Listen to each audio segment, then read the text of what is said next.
Rekaman detik-detik tentara bayaran Rusia mengibarkan bendera grupnya di Bakhmut beredar di Telegram pada Senin 6 Maret 2023. Dalam keterangan unggahan disebutkan tentara bayaran Rusia telah mencapai alun-alun pembebasan Artemovsk atau Bakhmut. Di sebuah monumen tank, para tentara tersebut mengibarkan benderanya. Sebelumnya mereka melepaskan bendera Ukraina lalu membakarnya. Rekamannya pun menuai berbagai komentar dari warganet.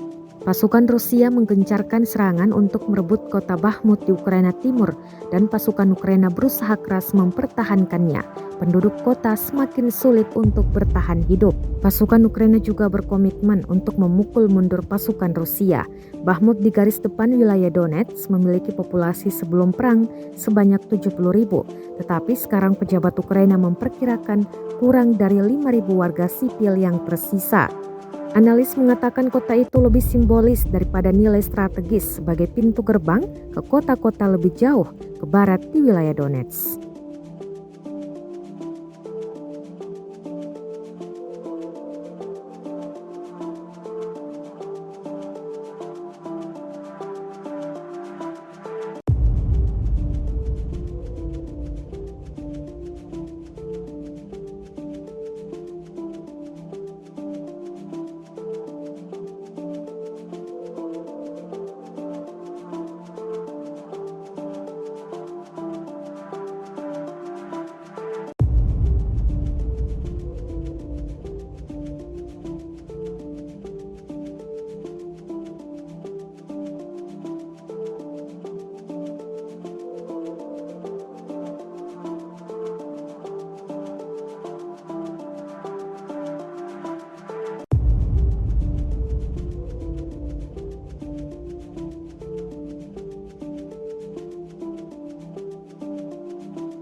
Rusia melaporkan secara total 396 pesawat Ukraina, 217 helikopter, 3.345 kendaraan udara tak berawak, 410 sistem rudal anti pesawat dieliminir sejak awal operasi khusus.